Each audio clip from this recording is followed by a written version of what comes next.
SmartServer IoT supports LON IP-852 routing over IPv4 networks as a standard feature.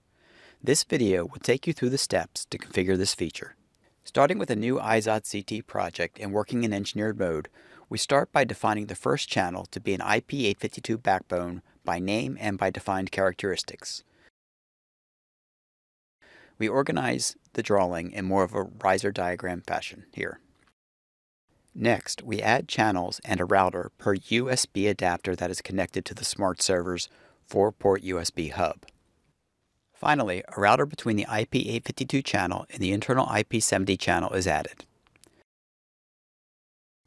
Here we are using the stencil feature in CT to create a reusable collection of defined elements to aid in efficient engineering in the future. This IZOT-CT network design includes two LON FT channels connected by a logical IP-852 channel over the local IPv4 network infrastructure. I will add a device on each FT segment so we can demonstrate routing over the IP-852 channel. To use the IP-852 channel, you need to enable the feature on the SmartServer Configuration UI. This is done in the LON Features tab.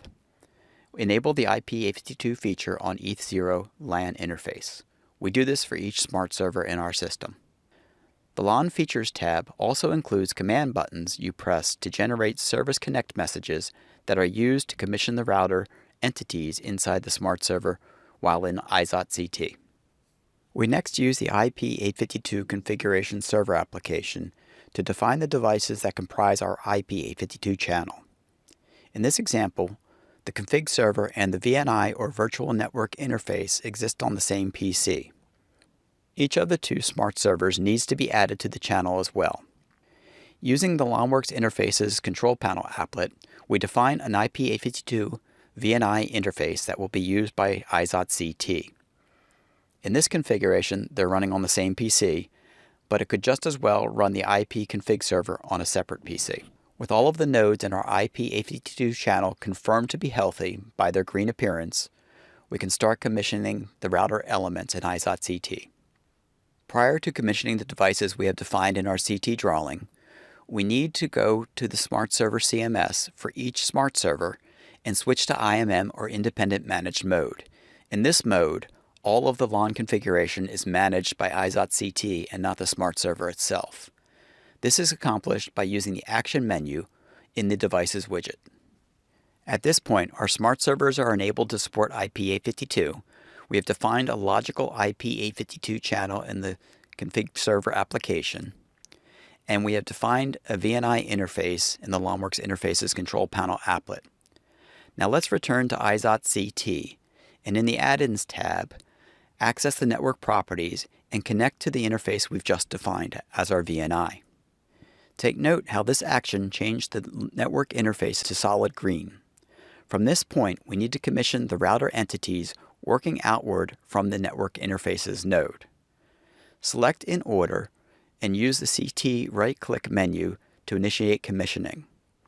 The command buttons on the LON Features tab are used to generate Service Connect messages that are used during commissioning. The IP70 to FT10 Service Connect buttons are used to commission the next routing layer.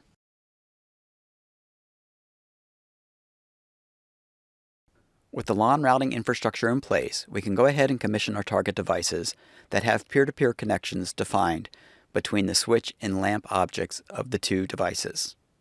Using a previously defined LON Scanner RNI interface, we can use LON Scanner to monitor the traffic between these two devices. As you can see from this video, it's quite responsive with very little latency. So to recap, in this video we have enabled the IP-852 routing feature on the SmartServers. We have used the IP-852 config server application to define a channel that includes two SmartServers, the config server, and a VNI PC. We have used IZOT-CT to then commission the routing elements and connect devices that are on two different LON segments. I hope you found this video useful. Thanks for watching.